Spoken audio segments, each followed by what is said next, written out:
I'll give you the name that I want to put on it so you can look it up. I'm a licensed clinical social worker, just so you know, and I have been volunteering at the airport. So. Can we get that on camera? That'd be great. Okay. Ready, Crystal? Yes. Okay. Your name? I'm Catherine Chakra, And you were telling me right now that you're a licensed? a clinical social worker. So you've been dealing with migrant workers that have been coming into Texas then? I have. Migrant children, I'm sorry. No, that's okay. I've been volunteering with the Interfaith Welcome Coalition at the airport, where once they've been found to be peaceful asylum seekers and do have legal rights, they are, after their detention, they bring them on the buses, and we get them from the buses to the to their flight so they can get to their final destination. Is it so? The final destination is that here in the United States, or they're going with family? Most of them. Going with their family.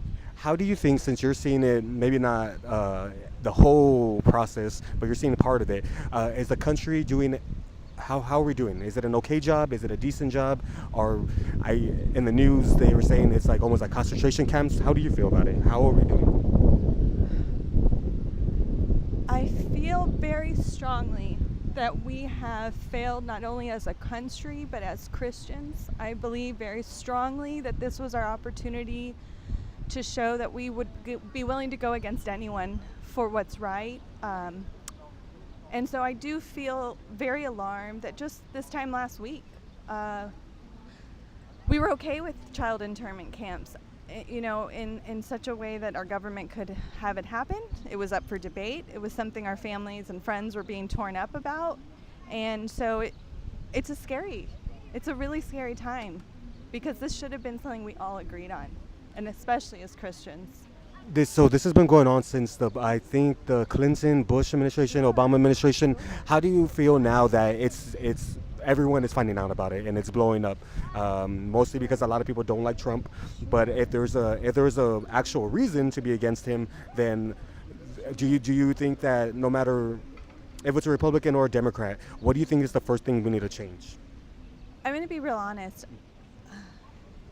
I voted for Trump for a lot of reasons, pro-life. Just something that I felt like my faith had led me to do as I was instructed by others about what it meant to be pro-life. And so it would have been, if it had been anyone we needed to go against. And I think it would have been more powerful for those of us who voted him in, who are Christians, to say, I'll take responsibility for him, I'll set him right.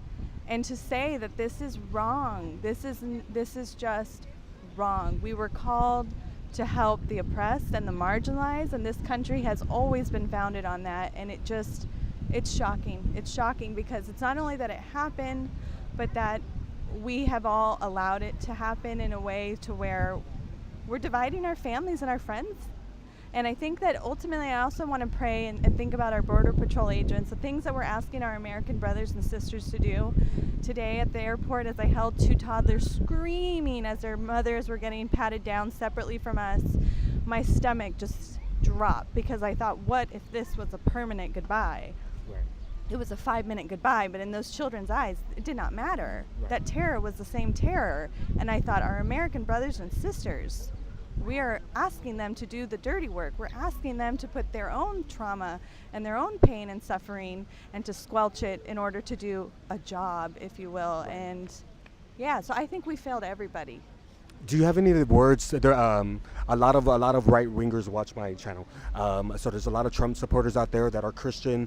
They say we're founded on Christian ideologies.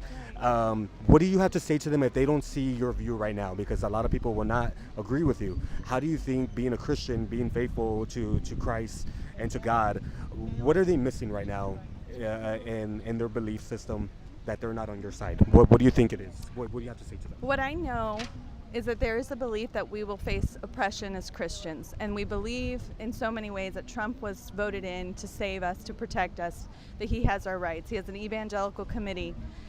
But what I also believe is that the oppression or persecution we're going to face as Christians is because we did not set our guy right.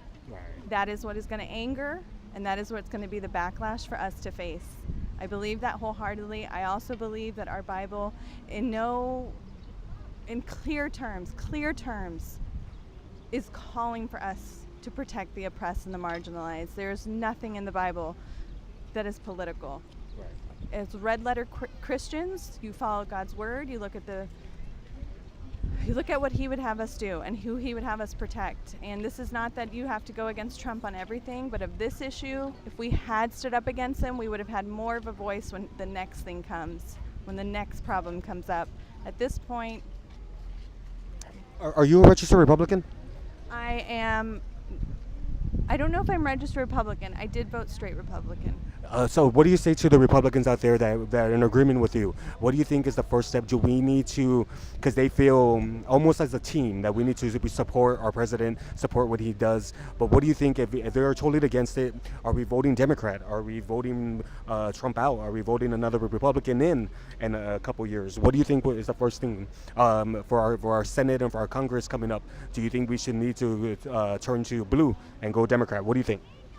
I don't think that's a realistic thing to ask Republicans to do. I think that what is realistic is for Republicans to go back to who and what we were founded on. And if we are a pro-family, pro-life is pro-life.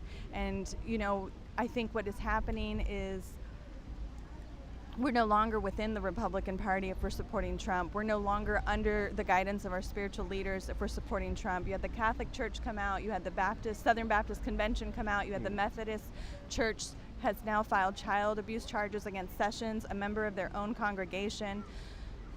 So you are no longer within the Republican Party. You are no longer under the evangelical Christian umbrella when you are supporting Trump. Do you have any last that's going to listen, watch the video, anything whatsoever? If you see these peaceful asylum seekers at the airport, all I ask is that you smile at them.